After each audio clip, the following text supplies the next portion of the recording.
At Acasis, innovation drives us. Since 2008, we've been creating cutting-edge technology products that make your life easier. With a focus on performance, design, and customer service, we're here to help you work smarter, not harder. Join us on our journey to... Welcome to the Cam Show on Rogue Media Sports Network. We're live on YouTube just as we are every weekday, high noon Eastern time, and then available wherever you get your podcasts as well. Ooh, guys, am I excited today. I'm excited to talk about what we're going to talk about on the show. A couple of trade ideas, big, major trade ideas for Boston sports teams, as well as head coaching search. But on the way to me right now is a jersey that I have wanted for roughly 15 years. And have finally sacked up and got at the right price. So I absolutely cannot wait. If that comes during the show, I will get down there in a commercial break and bring it up here. But if not, you'll just have to see it on the show tomorrow. But on today's show, we are going to talk about the potential blockbuster trade involving Jarren Duran, who was almost an MVP last year for the Red Sox. Are they ready to cut bait with him right away? And what can they get in return from the San Diego Padres? Plus, the Bruins are still looking for a coach. Pete DeBoer really might become available. You guys thought I was joking about that yesterday. He really might become available, and this could be a real possibility for the Bruins. We'll discuss how that would work. Plus, another controversial trade topic, also involving the Bruins. Talked about it a couple times last year. Elias Pettersson. Does he come to Boston for the right price? Is that something the Bruins even want? All that and more coming up on this episode of The Cam Show. Jarren Duran had an awesome year last year. Jarren Duran was the All-Star Game MVP last year. He finished top 10 in the regular MVP voting, right? 8th. He also led the league in doubles and triples last season. He had a breakout year at age 27, which should be his prime, right? It's taken a dip in 2025. Pretty much everyone in this Red Sox lineup has taken a dip in 2025. The whole team has taken a dip, other than Garrett Crochet, who's just probably taking regular dip. This team stinks. And now there could be an out here. We could be already approaching the territory of quasi-sellers, let's say. And the San Diego Padres apparently have interest in the Red Sox center fielder. That is coming from Dennis Lin of The Athletic. He said a difficult June schedule could amplify multiple needs, but the Padres are again showing interest in Red Sox outfielder Jarren Duran. They have a hole in left field, obviously, after Gavin Sheets crashed into a wall. So he's having a big year for the Padres. Gavin Sheets is 11 homers. He's now on the shelf. Says he's available to pinch hit today. So they're not sure what that's going to look like. And Preller has had some interest in Jarren Duran before. It's going to take a lot for the Red Sox to trade Duran, even though he doesn't project out to be like a regular all-star, perennial all-star. This was a guy who wasn't even a really big prospect in the Red Sox system. He kind of turned some heads in 2021 with some power that they didn't know that he had. He came up and played a little bit, had some real struggles in 2022, 2023. The back half was pretty good. And then last year he broke out. All-Star Game MVP, was a bona fide stud at the top of the order. I'm not ready to totally dismiss a Jarren Duran trade to San Diego. And it's not just because the Red Sox stink. Okay, I don't think we're in that territory yet. July, and you want to start selling off some pieces, some of the one-year guys, Chapman, Walker, Buehler, sure. But this trade for Jarren Duran, you can get something for him. And I've already seen some Red Sox fans weighing in on what that's going to be. And look, the Red Sox are not trading Jarren Duran for Xander Bogaerts. They're not trading him for Luis Arraez. They're not trading him for Don Orsillo. The Red Sox are trading Jarren Duran for someone like Leo DeVries, the number 3 prospect in all of baseball, and the number 1 prospect, obviously, in the Padres system. That's the kind of guy you're looking for. Because let's not get it twisted. Is Jarren Duran, I just said he's not a perennial all-star. So is he a guy that you should normally be trading for a team's number 1 prospect? Probably not. But he's 28. He can do a lot of different things for you, man. He plays a good defensive outfield. He's one of the fastest guys in baseball. Legit stolen base threat. Doubles, triples. Got some power in him. He's 28. And he is under team control for another 3 seasons. at a dirt cheap price for 3 seasons.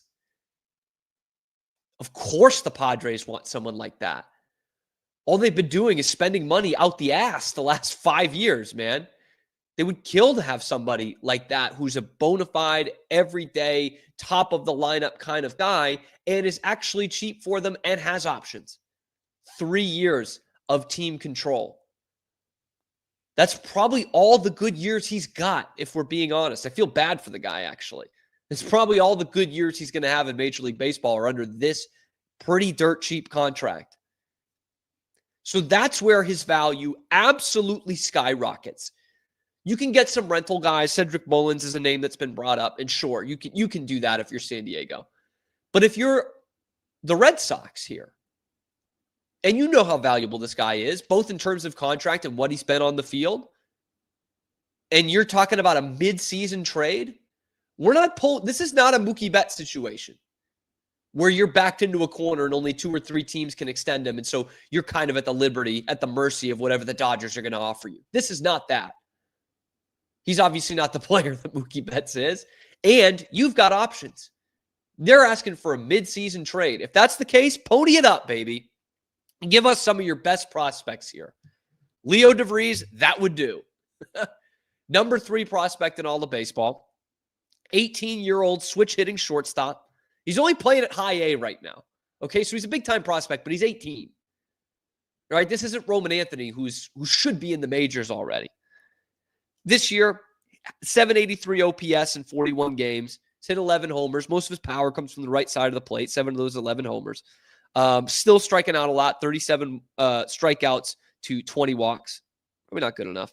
And on that 2080 scouting grade, he's a 60 for hit and a 55 for power. That projects out to be a guy hitting a little bit under 300, 280 to 295 in the majors, but hitting somewhere between 23 and 27 homers a year as a middle infielder. That's a pretty promising young talent there. Really promising, in fact. His ETA for the major leagues isn't until 2027, so a couple of years from now. And what's interesting to note here is the Red Sox obviously have 2 of the top 10 prospects. One of them is in the majors, Marcelo Meyer. Anthony at number 1 and Meyer at number 8 still on that list. And the next best prospect for the Red Sox in MLB pipeline, top 100, is Franklin Arias. And you got to go all the way down to 57 for that. He's also a middle infielder, second baseman, shortstop. He's also super young, 19 years old. So you've got some time on a couple of these guys. But I think the Red Sox really need to make a statement here because I don't think they're really dying to trade Jarren Duran. I know they're not winning right now, but this roster construction is a win now kind of roster, and Jarren Duran's a part of it. You know, it's not like this is a full rebuild here. They've already been doing that. So you need to get a big-time prospect for this guy if that's what you're going to do. If you're going to part with him, at least get another cheap guy with a ton of potential. The other one you would look at on the prospect list for San Diego is Ethan Salas, the catcher. Okay, he's their number 2 prospect, whereas, DeVries was number 1 in their system and number 3 in the pipeline, the MLB pipeline. Salas is their number 2, number 29 in the MLB pipeline. He's a 19-year-old catcher. Okay, he's also got a 2027 ETA, playing in the lower level of the minors. It's only one spot. This is a very interesting note. He's number 29 on the MLB Top 100 pipeline. Number 28 is Kyle Teel. So remember how high regard we held Kyle Teel? We should have, the catcher from UVA that was traded for Garrett Crochet. We were all in on Kyle Teel, as we should have been.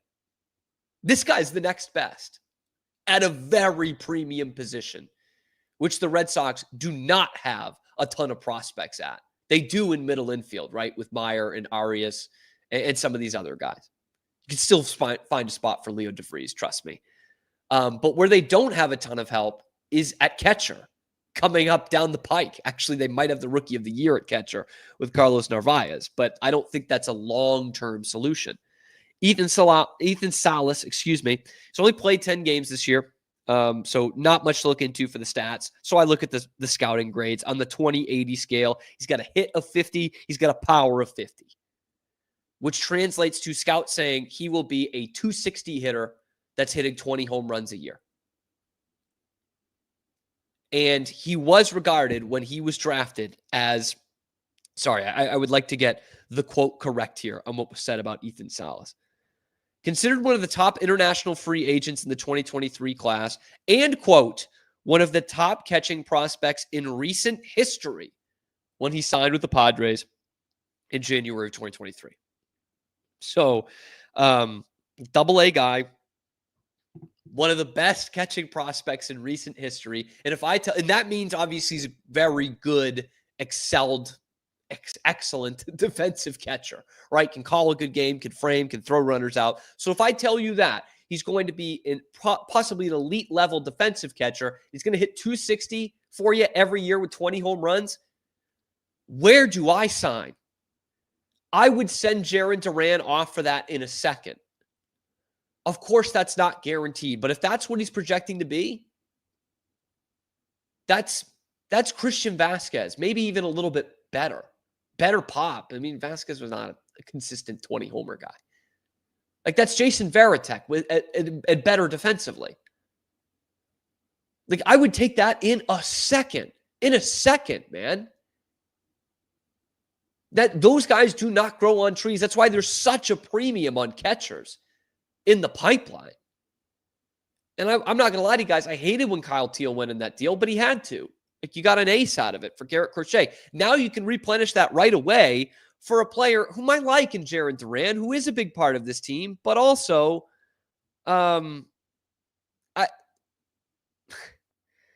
is he that big a part of your future? Like, your future is Meyer and Roman Anthony and Christian Campbell and a guy like Leo DeVries or Ethan Salas, Garrett Crochet, Alex Bregman is more a part of your future, hopefully. Rafi Devers is more a part of your future. So I would do that deal in a second if it meant getting one of those two guys. If it's Salas, maybe you can even bargain for a little bit more. Maybe they can take on another contract. That's the other part of this trade scenario that gets really interesting. Maybe the Red Sox don't end up getting one of their top two prospects because they're so interested in trading one of these albatross contracts, like Trevor Story. Maybe that's what happens. But if you're talking about Jarren Duran for one of these top two prospects, even what Jarren Duran can give you right now, even though I don't think this season is completely over, like, yeah, I'm sorry, I'd do that. I would do that. It sucks because Duran is a big part of this team and he's a great story. And when he's on, but he's not having a great year right now. The whole team isn't having a great year. His WAR has dropped by 7 wins from last year to this year. He does lead the league in triples, but the slash line is way down. He's down 100 points on the OPS. He's striking out at a pretty high rate. He's not walking a lot for a guy who's a terror on the base paths. He's stolen 13 bases this year, which is pretty on par for what he had with 34 last year. So he's not having the same year. He's still above league average. He's 131 OPS last year, man. OPS plus, excuse me. 131 for a guy who wasn't a prospect. Now down to 104. You'll still take that. But when the rest of the lineup isn't hitting either, and when you've got guys like Trevor Story and Christian Campbell and some of these others just not picking up any slack and Alex Bregman out, then he becomes a more expendable player. And let's see how bad the Padres want him. They've been willing to part with a ton of prospect capital for win now guys in the past. Like, there are plenty of examples of this. Yu Darvish was an example of this a few years ago. They also extended him to a bad contract. So, like, they are willing to put their balls out on the table for an everyday major league kind of star player. The Red Sox cannot afford to get fleeced in a deal like this. You want to get a midseason trade, you're paying midseason prices for a guy who's got 3 more seasons of team control after this one. Like, Those guys do not grow on trees. This is one of the best. In fact, even with the year he's having this year, this is one of the best bargain deals in all of Major League Baseball for a guy who finished top 10 in MVP voting last year. Like, that's a big-time steal. Great. Leo DeVries, Ethan Salas. Do I think the Padres would do that? Do I think they would trade their top prospect for Jarren Duran? Probably not. And I understand what the frustration would be from the Padres side if they're Padres fans listening to this. But if you're the Red Sox, we're done playing around here, man. If you want to come and get this guy who is still going to provide a ton of value for us in terms of a contract and on the field production, then really show how bad you want him. I'll take Ethan Salas, man. Their number 2 prospect. All of a sudden, you've got 3 top 30 prospects. But what I hate the most about this, the last part about this that I really hate the most about this Jarren Duran trade discourse, is the people that cover this team that are saying, well, maybe the Red Sox should think about a Jarren Duran trade. Not because he can net you a potential big prospect pool. You know, not because of that. But because if you trade Jarren Duran, that all of a sudden opens up a spot in the everyday lineup for Roman Anthony. And hearing that makes me almost not want to trade Duran. I mean, if you can get the number 1 prospect in the Padres system, then yeah, trade him. Whatever. I'll take the narrative. But that trading Jarren Duran, a guy who finished top 10 in MVP voting last year, so that you can open up a spot for Roman Anthony is bullshit. It's absolute bullshit. Because they're not willing to say that Ceddanne Rafaela, a guy who they extended last year to a long-term contract, a very, very cheap one, they're not willing to admit that he's a utility guy. They're not willing to admit that he's a 4th outfielder, that he's a nice glove, and that he can't friggin' hit at this level. Because they're not willing to put Roman Anthony in the lineup every day. We've said it on this show before. That's a bullshit excuse that you don't want to bring up Roman Anthony because you don't want him to not play every day. I'm sorry. You see this fucking lineup they're rolling out every day? And I see David Hamilton in it, and I see Abraham Toro in it, and I see Trevor Story in it. And you're telling me the number 1 prospect in baseball does not have a shot at making it in that lineup every day? Ceddanne Rafaela can play the infield. You're not willing to do it. You're not willing to play him over Trevor Story or play him over David Hamilton and play Christian Campbell at first like you said you were going to do, Red Sox, Alex Cora. You're not willing to do that. You are more willing to trade, potentially more willing to trade, a guy who was the All-Star Game MVP last year to get Roman Anthony in the lineup because God forbid you take fucking at-bats away from David Hamilton and Trevor Story. That's a bullshit organization right there.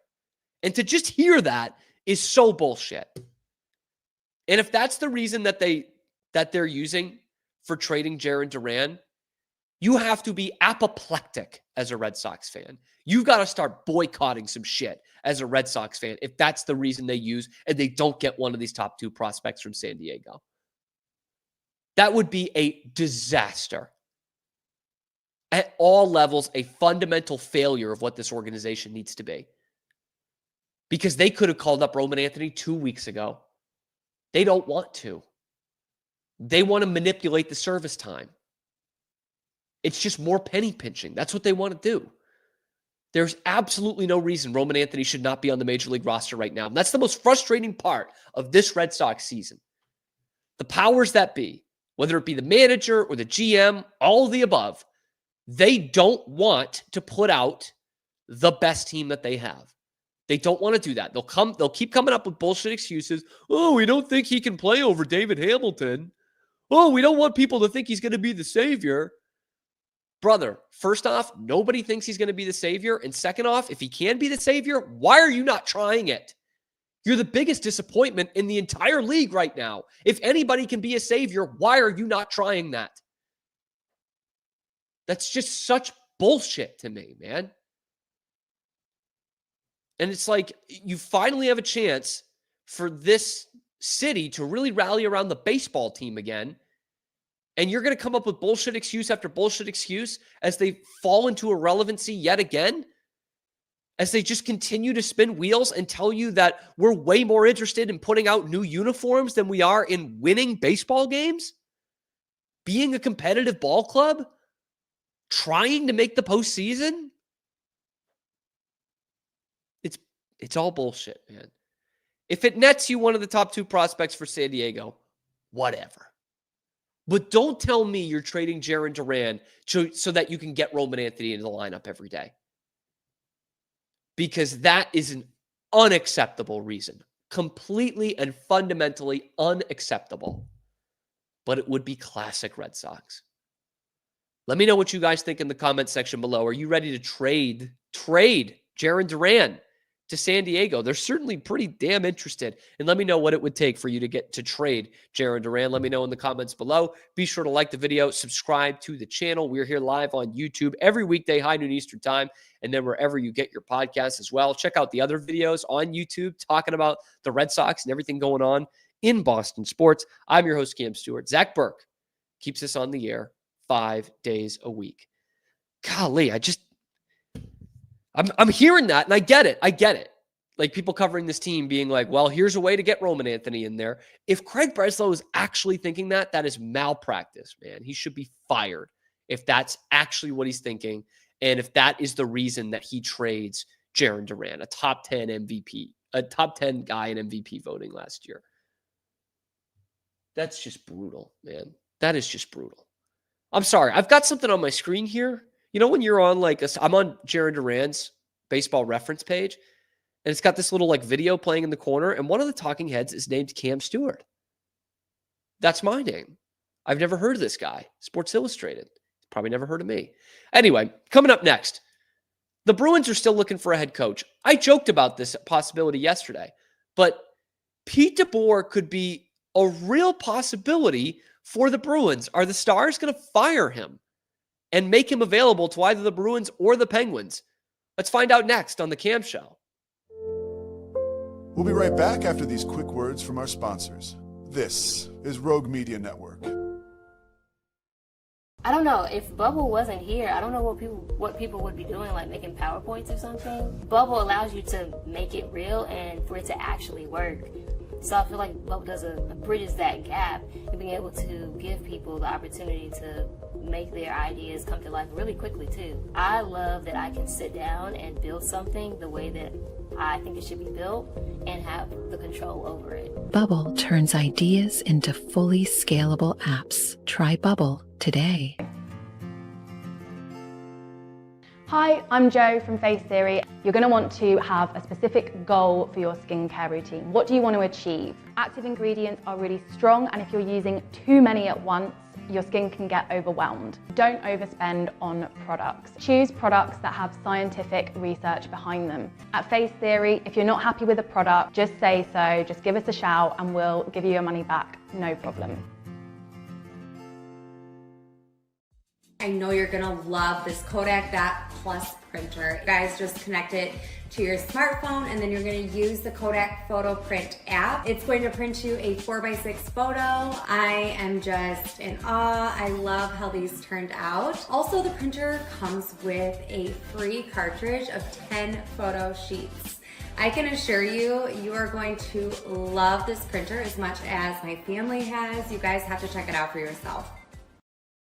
Streamline event and appointment booking with Amelia's sleek, modern, and fully customizable booking forms. Tailor the colors, fonts, and design to match your brand and seamlessly integrate with your WordPress website. Whether it's for events or appointments, Amelia makes booking simple, stylish, and perfectly aligned with your business. Enhance your booking experience today at WPAmelia.com. That's WPAMELIA.com. Amelia. And now, back to our show. We're back on our show, which is the Cam Show, powered by Rogue Media Sports Network. And by the way, Rogue Media Network, big couple of days here. It's kind of a touchy subject, but our boss, Zach and I's boss, Mike Hamilton, does the Blah podcast, King of the Hill rewatch. They go through every episode, him and Rusty. Awesome podcast. I've been on it before. They were at this convention in Austin this past weekend, King of the Hill Con, and they had a great interview with Jonathan Yost, I think is how you say it, who was the voice actor for John Redcorn on King of the Hill. They interview him on Saturday, and this crazy story comes out on Sunday out of San Antonio that he was murdered. And he was shot. It's like incredible. Not in the good way, right? But I do recommend checking out that podcast. It was really good, and Jonathan was great in it. It's just a wild, wild story. That's not like a, hey, here's a death plug here, but it's just crazy that has happened to him and kind of to our network, that's the last thing he was on. But definitely check that out. I mean, crazy, crazy story, man. But anyway, somehow we will segue that into the Bruins coaching search. We've already talked about the Jarren Duran trade with Roman Anthony and how he gets involved in that, and maybe the Red Sox dumping off some contracts, looking for San Diego's best prospects, how that all works out. We've already done that. Now we shift to the Bruins. The Bruins and the Penguins are still the teams that do not have a head coach for next year. And specifically the Bruins feel like they've really been dragging their feet here. Like none of their candidates have coached a game in the last 3 weeks here. There's no reason why it should be taking this long now, 3.5 weeks before the draft. But because the Bruins have really dragged their feet, it might actually be a benefit to them because now they wait. The Penguins and the Bruins, they're trying to find out this week if Pete DeBoer is going to be available. You guys know the story. It was a fiasco in Game 5 of the Western Conference Finals. Pete DeBoer, head coach, Dallas Stars, calls a timeout 7 minutes into the game because they're down 2-0. Edmonton has scored 2 goals on 2 shots, and he pulls Jake Ottinger. Pulls him right from the game.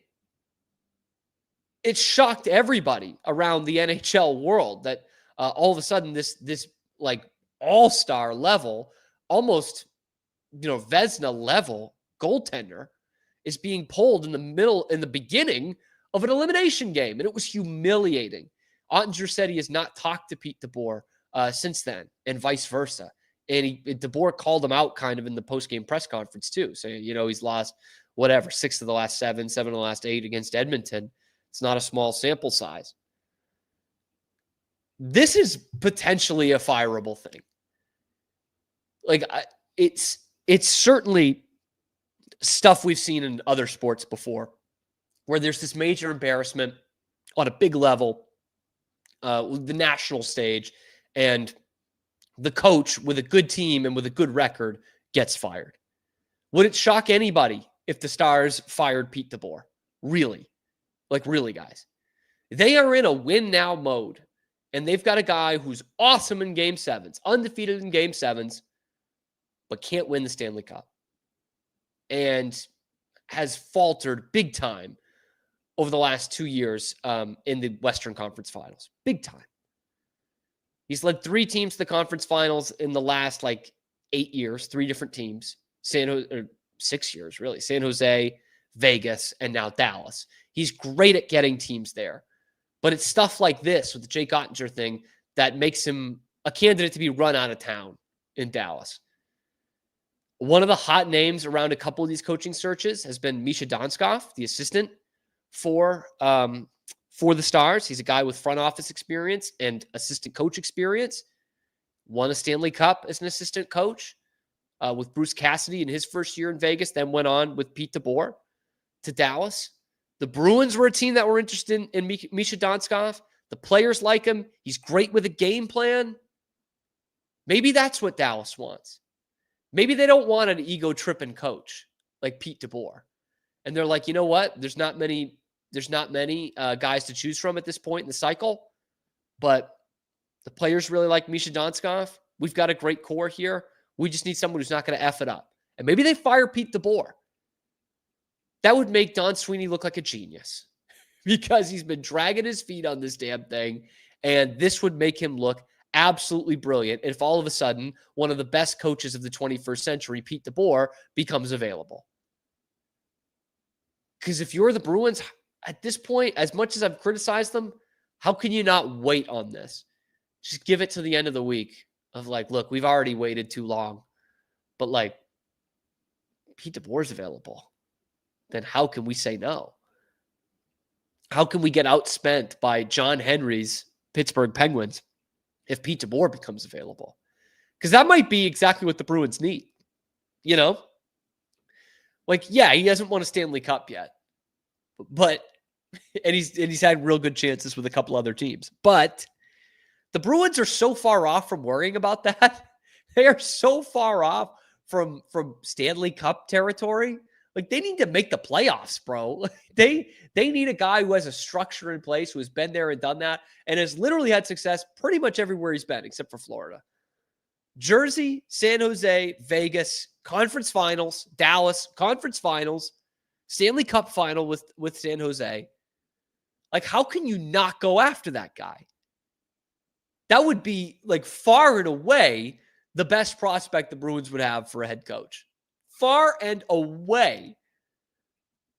Because they didn't want to pay Mike Sullivan, and they didn't want to handle the whatever controversy would come with Joel Quenneville, which, by the way, it's not like he's getting run out of town in Anaheim just yet. Hasn't been a huge stink over Anaheim hiring Joel Quenneville. Sorry, there hasn't. So you've missed on both of those. Well, here you go. It literally might just be thrown into your lap here. Pete DeBoer,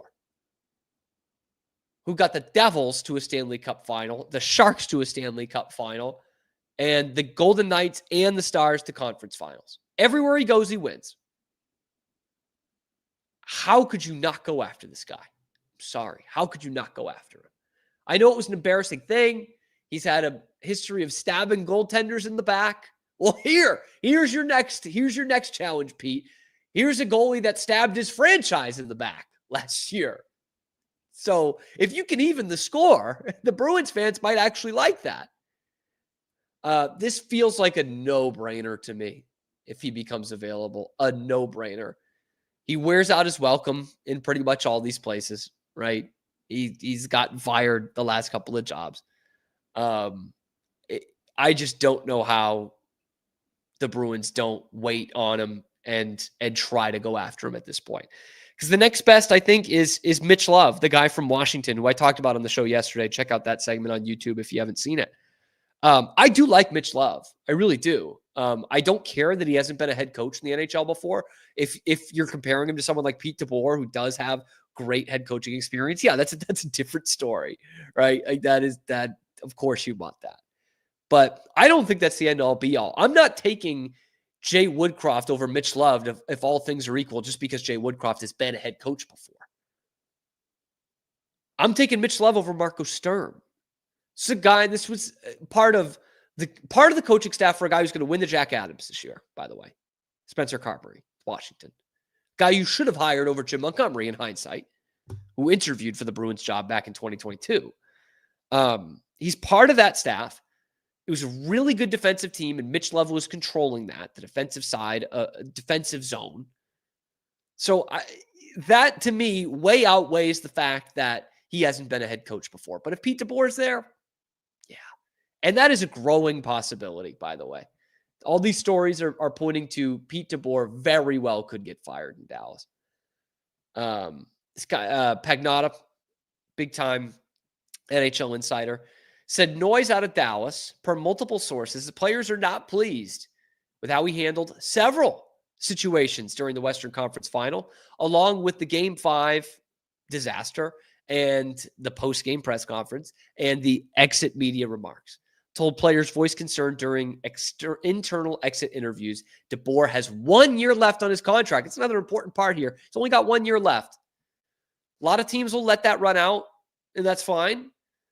But if you're the Stars, that could make a lot of sense to just say, you know what?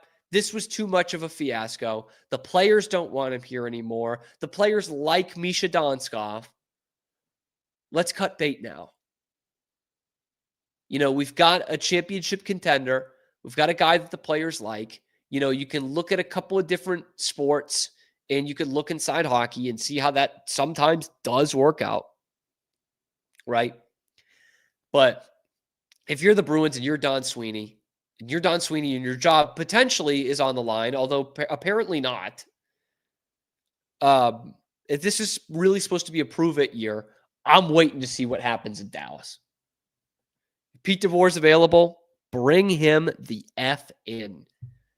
Let me know what you guys think in the comment section below. Is Pete DeVore actually going to get fired by the Stars? And if he does, is that a perfect candidate for the Bruins head coaching vacancy? Let me know in the comment section below. Be sure to like the video, subscribe to the channel if you want Don Sweeney fired, and get involved in the comment section below. We're here live on YouTube, just as we are every weekday, high noon Eastern time, and then available wherever you get your podcast. Check out the other videos on the channel, talking Bruins, a lot of Bruins, and Boston sports. And you can catch the guys like me, Cam Stewart, your host, Zach Burke, keeping us on the air 5 days a week. Coming up, we're going to talk some more Bruins. You thought one weird trade was good enough for this one show? No. Do I have a more ballsy one for you? Elias Pettersson, Boston Bruin? Let's talk about it next on The Cam Show. We'll be right back after these quick words from our sponsors. This is Rogue Media Network.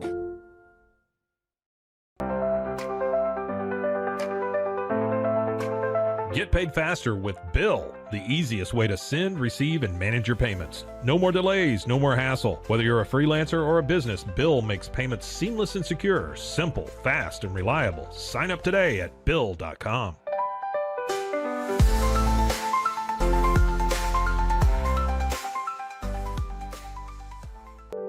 Overwhelmed by your inbox? Clean Email is here to help.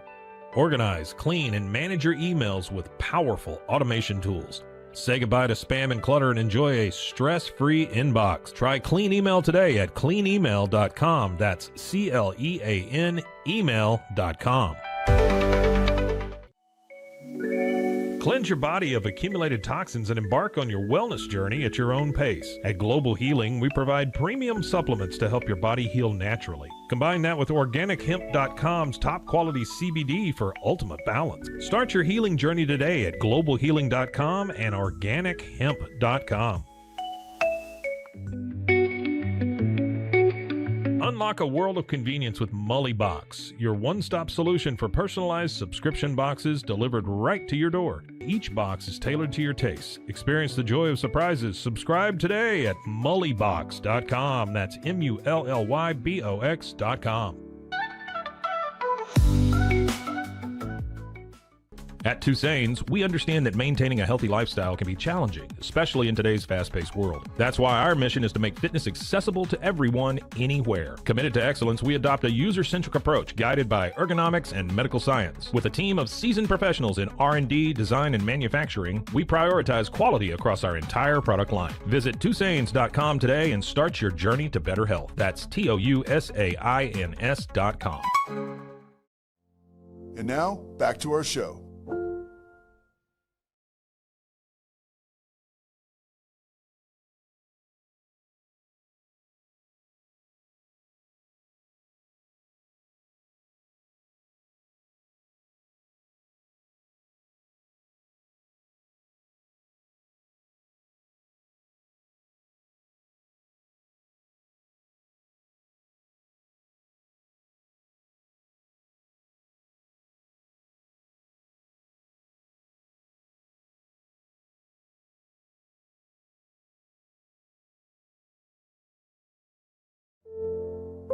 We'll be right back after these quick words from our sponsors. This is Rogue Media Network. Back on the Cam Show. Sorry about that. Technical difficulties. Somehow, this is the first time that's happened because sometimes my internet just completely goes out. First time it's happened during the Cam Show. Anyway, we're back. Appreciate that. I've got to upload some more stuff now because I was kicked out. But this is the Cam Show. We've talked about the Jarren Duran trade, or trade potential, obviously. And the weird situation coming out of Dallas, like Pete DeVore really could well be fired here in the next couple of days or hours, potentially. The Stars players are not happy with him, and clearly the Stars fans are not either. So the Bruins could be looking at that for a head coaching vacancy. But of course, the Bruins need a lot more shakeup than that. Once again, big rumor in the NHL on the trading block, Elias Pettersson. One of the most lightning rod figures in the NHL the past year, kind of sneakily so. But the Canucks could be looking to move him again. Obviously, it's been a bit of a soap opera, bit of a saga with Elias Pettersson the last 2 seasons in Vancouver.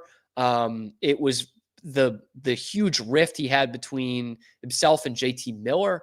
Miller ends up being the one that's traded in February or so last year, early February, to the New York Rangers. We talked a lot about that on this show, whether Miller or Pettersson was someone the Bruins could go after. And Pettersson's game did not lift up after Miller was gone. He had a bad year. He's coming off a bad year. But is there a trade scenario where the Bruins could go out and get Elias Pettersson and for it to make sense? My answer is yes. Now, I will say, I don't know how much of a bias this is, but I've always been a big Elias Pettersson fan. And I really just love his game when he's on. But let's, again, not make any mistake about it. He's coming off a bad season for him. 45 points in 64 games and a -10 for a guy who was a 100-point scorer 2 years ago at age 24. And even last year in the 23-24 season, he had over a point a game, 89 points in 82 games and a +20. And with the Canucks downfall, so has come Elias Pettersson's downfall. And he's come off as a baby. He's come off as pretty moody. He's come off as soft on and off the ice. It's not been a good look for the Canucks alternate captain the last year and a half or so. You know, obviously his 23-24 season doesn't get cut short, but he's got an injury towards the end of it and in the postseason. But he's coming off a pretty bad year. He's not effective on the power play. His time on ice was down. He was not a playmaker. He was not the same defensive forward that he's been in years past, a guy who's getting Selke votes every year. Was when he's on his game, he's a top 10 player in the league. When you're a 100-point scorer, that's a top 10 guy potentially. And if you're the Bruins, you really need some talent. You really need an influx of talent here. And I think there's an opportunity that you can go out and get a guy like Elias Pettersson, who does have a big cap hit, 11.6 AAV, 11.6 million AAV through 2031-32. Like, that's a long time we're talking about. But you are also talking about a guy who is supposed to be entering the prime of his career, who has the potential to be a 100-point scorer. Not the potential. He's done it in this league. He's done it. And for all this talk about Mitch Marner, you know, oh, these 100-point scorers, they never go to market in their prime like Mitch Marner is. And that's true. But here's Elias Pettersson at a position of need. I mean, that's not to discount Mitch Marner because he's a winger. You could absolutely use him. But you need a number one center so bad. Elias Pettersson is that. He's not Elias Lindholm was that. He's not. Elias Pettersson is a guy who he's familiar with. Another Swede, another former Canuck. They have a relationship there. He's had a relationship with Zadorov, you know, from his half a season in Vancouver. He fills a huge need. He is entering in his prime. He is a 100-point guy, and he's not at market. You've got to trade something for him, but his trade value will probably never be lower than this. Because it seems like they're really fed up with him in Vancouver, and they are near blow-up mode if Quinn Hughes decides he wants to go and play with his brother. So they might really be looking to offload him here. This could be a savvy move for Don Sweeney. I know it's not apples to apples with the Marner thing because he is coming off a bad year, but you're talking about a 4-time All-Star who's not even 27 yet. Like this, a year ago, 12 months ago, this would have been unfathomable to think that the Canucks would be trading Elias Pettersson. It's fathomable now. And the Bruins do have some draft capital for the first time in like ever. You know, I'm not saying go and trade all your first round picks for Elias Pettersson. But can you move off some of these guys, these young guys that you got at the trade deadline with high upside, cheap contracts, and a couple of premium picks? There's some outlet in Vancouver that's thinking that they could trade Pettersson to Montreal for 2 first-round picks this year, 2 2025 first-round picks. That's not going to happen. That's not going to happen. And any GM who does that is not holding anybody's feet to the fire. and doing a disservice to what this trade is actually going to be. Because bottom line is, Pedersen's coming off a bad year, and it's $11.5 million a year. The Canucks cannot be thinking, oh, we're going to get 2 first-round picks for this guy. You'll get one, and you'll get another good pick or another good roster player, and you might even have to eat some of the contract. Like if we're giving you 2 first-round picks, okay, you're eating a quarter of that contract, maybe even half. And by the way, if I'm the Bruins and that's on the table, I might still think about that too. But the bottom line is, you need playmakers. You need a number 1 center. Elias Pettersson still can give you that. Like, there is that argument that he might just need a change of scenery. Absolutely might. And I got this, by the way, Brian DeFelice on Twitter. He does the Skate Pod, which is a Bruins podcast. He does some writing as well. And he kind of lays this out. He's like, look, it might be crazy, but he's 26. He's a guaranteed true number 1 center. Even when he's bad, he's better than what you have at your number 1 center. Like, that was what, 20 more points than Elias Lindholm had last year? You know? Or excuse me, played less games. Sorry. Point per game is much better. Sorry. They're both at about 45 points, but Lindholm played all 82. Pedersen played 64. So apologies on that. Better power play player, no doubt. That in this way, you can still optimize David Pasternak's and Charlie McAvoy's prime. And there is no guarantee that the Bruins draft a true number 1 center in those guys' prime. Like, really, again, we talk about they don't grow on trees. You might not have a true bona fide number 1 center at number 7 in the draft this year where you're picking. So, and you don't, Matt Patra is not that, right? You know, you don't have one that's just coming down the pike, or, you know, he's 21 and he's going to be something. You don't have that yet. So Brian DeFelice asks, if so, how far away are you from a true number 1 center, and will they be better than Elias Pettersson? Or how likely is it that you sign a true number 1 center in a future free agent class? The only guy that would hold me up on this is if you went out and got Jack Eichel in free agency next year. And if the Bruins decide that is the case, and they need to do something they haven't done in 20 fucking years, and that is sign a premium free agent at market value, then I'm all in on that.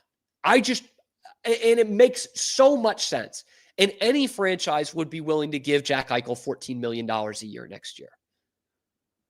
But if the Bruins are going to do what they've done the last 20 years, then you might as well trade for Elias Pettersson. Because again, they don't go out. The last premium free agent guy they got on the open market was Zdeno Chara. Chara and Savard were the same offseason. They haven't done that since then. Not one. Go up and down the list. Not one have they gone out and got in free agency. If that's the way you want to go and you're saying we're waiting for Jack Eichel, then fine. Suck this year for all I care. Don't trade for Elias Pettersson. And if that's the plan, I'll eat my words in 13 months. I'll be a pig in shit. But I just don't think that's going to happen. So that's why I think this Elias Pettersson is something to think about. Is it the best move the Bruins can make right now? I don't know. I think signing Mitch Marner is a better move. But anyway, let's see what else Brian DeFelice had to say. He says, I'm very curious about the results. The poll results as it stands right now, which is 5 hours in, 60% said no. 40% said yes. I voted yes just to see where it was.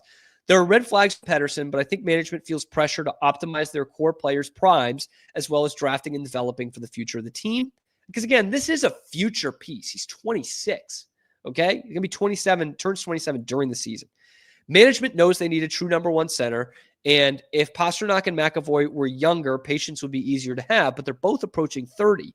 If there's a guarantee of acquiring a key missing skill set right now, rather than maybe in the future time TBD, they would have to consider it, right? And I agree. I think they would have to consider it.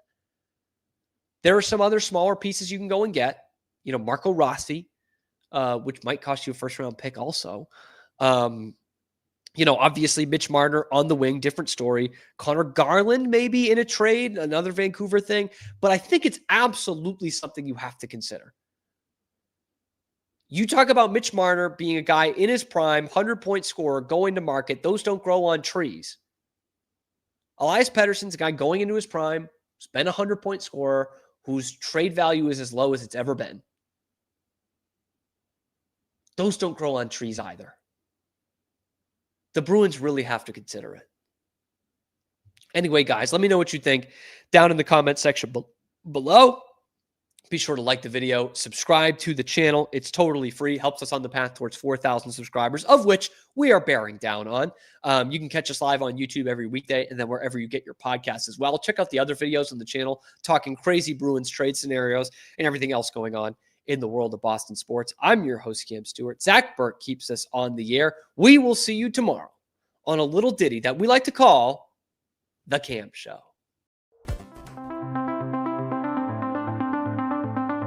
Transform your workspace with Hanomi Ergonomics. From adjustable chairs to standing desks, we provide solutions for comfort and productivity, whether at home or in the office. Improve your posture, reduce strain, and work smarter. Visit us at hanomi.co today. That's HINOMI.co today.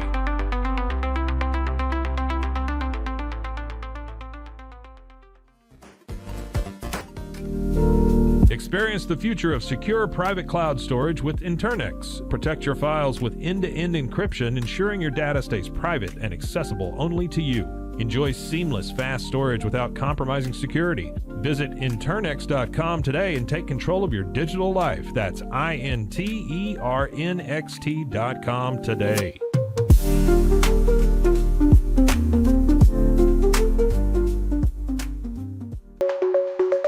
Protect your online privacy with NordVPN.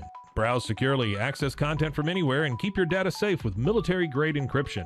Whether at home or on the go, NordVPN ensures your digital freedom.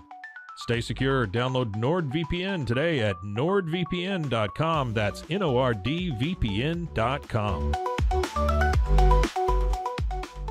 Zanes, we understand that maintaining a healthy lifestyle can be challenging, especially in today's fast-paced world. That's why our mission is to make fitness accessible to everyone, anywhere. Committed to excellence, we adopt a user-centric approach guided by ergonomics and medical science. With a team of seasoned professionals in R&D, design, and manufacturing, we prioritize quality across our entire product line. Visit TwoSains.com today and start your journey to better health. That's TOUSAINS.com.